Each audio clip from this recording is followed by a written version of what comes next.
You've probably seen it, right? Robotic arms in an operating room helping a surgeon with some super delicate procedure. Yeah, that's been a reality for over 20 years. But we're on the brink of something completely different. We're talking about a robot that doesn't just assist the surgeon, but actually acts on its own. So what in the world does that future look like? Seriously, think about that for a second. Could you let a robot perform surgery on you all by itself? It's a pretty wild thought, but this isn't science fiction anymore. This is the next great frontier in medicine. And let me tell you, it's bringing up some of the most complex, brain-bending questions, both technical and ethical, that we've ever had to face. And that's really the key to the whole thing. It's not like a switch you flip from off to on. Autonomy is a spectrum, a sliding scale. A robot can be a little bit autonomous, or it can be a whole lot autonomous. And if you want to understand where we are right now and where we're going, you have to understand that spectrum. Now, the road to get here has been a long one. It actually started way back in 1985 with a pretty simple biopsy. Then, boom, the late 90s hit, and the Da Vinci system came along, basically becoming the gold standard for robotic assistance. But the real jaw-dropper, the moment things really changed, was in 2016. That's when the Star robot did something amazing. It stitched up soft tissue, a really complex task, completely by itself. That was a huge, huge leap. Okay, so to make sense of all this progress, researchers came up with a framework. I want you to think of it like a ladder.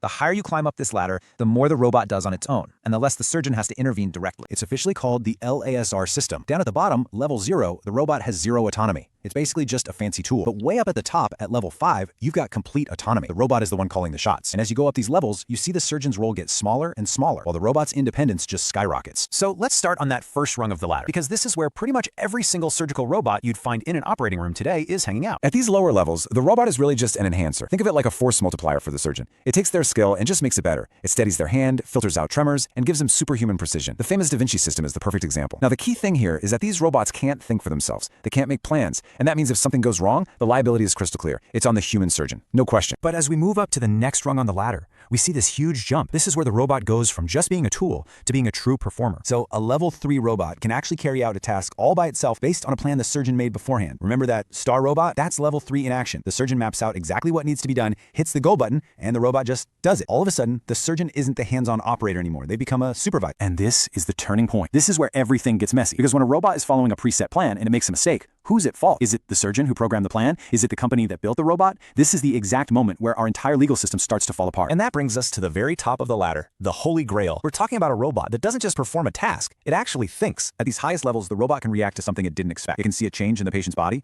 understand what that new information means, and change its plan on the fly, just like a human surgeon would. This requires something that sounds almost impossible. It has to mimic a surgeon's intuition. Now, let's be super clear here. As of today, there are no level 4 or 5 robots being used on actual patients. This is still the future. Okay, so if we've already got level 3 robots, what's stopping us from just jumping to level 5? Well, it turns out the hurdles aren't just about technology. They're about something much deeper. You know, we love to compare this stuff to self-driving cars, but honestly, that comparison breaks down really fast. A road is a structured, predictable place. You've got lanes, signs, traffic laws. The human body, it's the exact opposite. It's messy. Everyone's anatomy is a little different. Tissues can do weird things. It's an infinitely more complicated and unpredictable world to operate in. And that leads us to the biggest technical challenge of all, what's called the black box problem. See, a lot of advanced AI systems make decisions in ways that are so complex, even their own creators don't fully understand them. We can see the data that goes in and we can see the decision that comes out, but what happens inside that box, it's a total mystery. And in an operating room, not knowing why a machine made a life or death decision, well, that's a terrifying thought. This also bumps up against a really cool philosophical idea called Polanyi's paradox. Basically, it says, we know more than we can tell. Think about a great surgeon. They develop a feel for things after thousands of hours of practice. It's intuition. It's wisdom. How do you program that? How do you write code for a gut feeling? The simple answer is, right now, you can't. So let's just say we solve all the technical problems. We're still left with this absolute maze of legal and ethical questions. Our laws were just not built for a world with thinking machines in it. Which brings us right back to that terrifying question. An autonomous robot makes a mistake and a patient gets hurt. Who pays for that mistake? Who is legally on the hook? I mean, look at the suspects. Is it the manufacturer? The hospital? Is it the surgeon who was just supervising? Or maybe it's the technician who serviced the machine last week. The scary part is, the answer could be all of them or none of them, creating this massive accountability gap where it's almost impossible to find justice. And here's the root of the problem. Our legal system puts things in 2 neat little boxes. You've got human error, that's medical malpractice, and you've got a faulty product, that's product liability. But an autonomous robot, it's a totally new thing. It's both a product and a practitioner. It doesn't fit in either box, and our laws just don't know what to do with it. So after all this, you might be wondering, does this mean it's the end of the line for human surgeons? Not a chance. But it does mean their role is about to change in a really big way. And this is the main takeaway. For any future we can see right now, the surgeon isn't going anywhere.